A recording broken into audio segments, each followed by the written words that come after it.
5 দিনই বৃষ্টির শঙ্কা নিয়ে কাল সিলেটে শুরু হচ্ছে সিরিজের দ্বিতীয় ও শেষ টেস্ট। ভেস্তে যাওয়ার শঙ্কায় 4 থেকে 5 সেশন।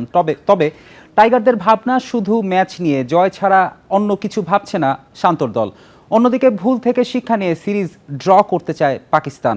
সিলেট ইন্টারন্যাশনাল স্টেডিয়ামে খেলা শুরু কাল সকাল 10টায়। সকাল থেকে সন্ধ্যা টানা বৃষ্টি সিলেট জুড়ে। মাঝে মাঝে কিছুক্ষণের জন্য অনুশীলনের সুযোগ পেলেন মিরাজ শান্তরা। মূল মাঠ সারাদিন থাকলো কাভারে ঢাকা। ম্যাচের 5 দিনে বৃষ্টির সংখ্যা জোরালো, তবে ওভার নষ্ট হলেও খেলা হওয়ার কথা। পূর্বাভাস বলছে 4 থেকে 5 সেশন পানিতে ভেসে যেতে পারে। দুই দলের জন্য জয় পাওয়া খুবই কঠিন। 1-0-তে এগিয়ে বাংলাদেশ। সিরিজ জিততে সিলেটে ড্র অথবা জয় দরকার। বাংলাদেশ সেটা নিয়েই ভাবছে। একাদশে একাধিক পরিবর্তন আসতে পারে। অভিষেক হচ্ছে তামিমের। ওয়েদার কন্ডিশন প্রতিপক্ষ যাই হোক না কেন, দলের ভাবনা শুধু জয়। যে সময় খেলা হচ্ছে টেস্ট সিরিজ, এটা আসলে আমাদের এখানে রেইনি সিজনই ধরে। তো লাকিলি যে আমরা মিরপুরে বৃষ্টি হওয়ার পরও একটা রেজাল্ট হয়েছে, এটা আমাদের জন্য খুবই ভালো একটা পজিটিভ সাইড ছিল। বাট এখানে একটা জিনিস ভালো, মিরপুরের মতো এখানে ড্রেনেজ সিস্টেম ওয়ার্ল্ড ক্লাস। আমার মনে হয় যে যদি ওয়েদারটা একটু বেটার হয়, তাহলে আমার মনে করি যে এখান থেকেও রেজাল্ট নেওয়া সম্ভব। বাংলাদেশের কাছে টানা 3 টেস্ট হার। পাকিস্তানে সমালোচনার ঝড় বয়ে যাচ্ছে। বাবর ফেরাই আত্মবিশ্বাস নিয়ে নামতে চায় বাঁচা মরার টেস্টে। যদিও এমন ম্যাচের আগে মন মতো অনুশীলন করতে পারেনি ওরা। এটা স্বাভাবিক, যদি আমরা ভালো খেলতে না পারি তবে সমালোচনা হবেই। ওসব নিয়ে ভাবছি না। আমাদের লক্ষ্য এই ম্যাচে ভালো খেলার। আশা করি পুরো দল প্রত্যাশা মতো পারফরম্যান্স করবে। সিলেট স্টেডিয়ামে 5 ম্যাচে 3 হার বাংলাদেশের, জয় 2টা, ড্র নেই একটাও। ওডিআই ও টি20তে অনেক রান হলেও টেস্টে আলাদা এখানকার wicket.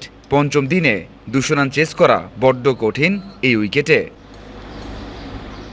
Mazharul Islam, independent news, Sylhet. অবসর ভেঙে ওয়ানডেতে ফেরার প্রস্তাব পেয়েছিলেন মুশফিকুর রহিম। দলে তরুণদের ভালো পারফরম্যান্স দেখে নিজের সার্ভিস জরুরি মনে করেননি। মুশফিকের আশা টাইগার টেস্ট দলও বড় সাফল্য অর্জন করবে। যতদিন ফিট থাকবেন ততদিনই টেস্ট খেলা চালিয়ে যেতে চান মিস্টার ডিপেন্ডেবল। অস্ট্রেলিয়ার মাটিতে সেরা পারফরম্যান্সের অপেক্ষায় মুখিয়ে আছেন মুশফিক। 24 ফেব্রুয়ারি 2025 শেষবারের মতো রঙিন পোশাক পরেছিলেন মুশফিক। বিদায় বলেছিলেন সেই চ্যাম্পিয়ন্স ট্রফির ম্যাচ শেষে। এরপর থেকে মুশফিকের একটাই পরিচয়, শুধু টেস্ট ক্রিকেটার। মিরাজের অধীনে শুরুর দিকে ধুঁকতে হয়েছে দলকে। সেজন্যই মুশফিককে ওয়ানডেতে ফেরানোর চেষ্টা করা হয়েছিল। সেই প্রস্তাবে কেন সাড়া দিলেন না? অবভিয়াসলি আমার কাছে এসেছিল মেসেজ, বাট আমি মনে করি যে বাংলাদেশ টিম ইনশাল্লাহ এমন একটা পর্যায়ে এখন আছে এবং ইন ফিউচারেও যাবে। আমার ইনশাল্লাহ মনে করি যে ওইরকম সার্ভিস দরকার হবে না। শুধু একটা ফর্মেটে ধারাবাহিকতা ধরে রাখা বড়ই চ্যালেঞ্জিং। 2 দশকের ক্যারিয়ারে সেটা নতুন করে অনুভব করেছেন। ফর্ম ধরে রাখতে তার অনুপ্রেরণা তাইজুল ও মুমিনুল।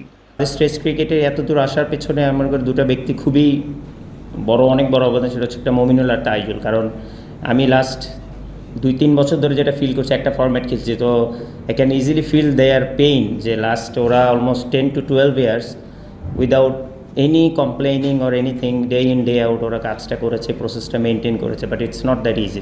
সাকিব, তামিম, মাহমুদুল্লাহর সৌভাগ্য হয়নি অস্ট্রেলিয়াতে টেস্ট খেলার। মুশফিকের সামনে সেই সুযোগ আছে, যদিও দূরের কথা ভাবতে চান না। আমাদের টেস্ট টিমের এখন বোলিং ডিপার্টমেন্ট স্পেশালি এমন ভারসাম্য আছে যেটা কিনা আমরা যদি ইনশাল্লাহ ভালো একটা কনসিস্টেন্ট রান আমরা বোর্ডে দিতে পারি, দেন উইদাউট এনি ডাউট আমরা যে কোনো অপোজিশনকে আমরা চ্যালেঞ্জ দিতে পারি। তো সেই দিক থেকে অবশ্যই একটা লক্ষ্য থাকবে। আর এটাও একটা খুব ভালো দিক যে after playing so many years, যে এটাও আমার ক্ষেত্রে যে নতুন একটা জিনিস, যেটার জন্য I am really excited to have that challenge. দীর্ঘ ক্যারিয়ারে দায়বদ্ধতা আছে মুশফিকের। এই দলটাকে বলছেন নিজের খেলা বিভিন্ন সময় দলের থেকে ভালো। অবসরের আগে 2 থেকে 3 জন ক্রিকেটার প্রস্তুত করতে চান সাবেক অধিনায়ক। Mazharul Islam, independent news, Sylhet. মিরপুরে বাংলাদেশের বিপক্ষে সিরিজের প্রথম টেস্টে স্লো ওভার রেটের কারণে বড় শাস্তির মুখে পড়েছে পাকিস্তান। দলটিকে ম্যাচ ফির 40% জরিমানা করার পাশাপাশি আইসিসি টেস্ট চ্যাম্পিয়নশিপের 8 পয়েন্ট কেটে নেওয়া হয়েছে। এক সংবাদ বিজ্ঞপ্তিতে এ খবর জানিয়েছে আইসিসি। সময় অপচয়ের বিষয়টি বিবেচনায় নেয়ার পরও পাকিস্তান নির্ধারিত সময়ের চেয়ে 8 ওভার পিছিয়ে ছিল।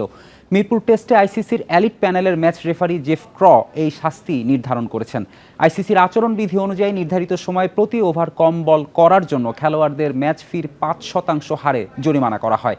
সেই হিসেবে 8 ওভারের জন্য পাকিস্তান দলের সবার 40% জরিমানা হয়েছে। টেস্ট চ্যাম্পিয়নশিপের নীতিমালা অনুযায়ী প্রতি ওভার কম করার জন্য 1 পয়েন্ট করে পেনাল্টি হয়। এতে টেস্ট চ্যাম্পিয়নশিপের পয়েন্ট টেবিল থেকে পাকিস্তানের 8টি মূল্যবান পয়েন্ট কাটা গেছে।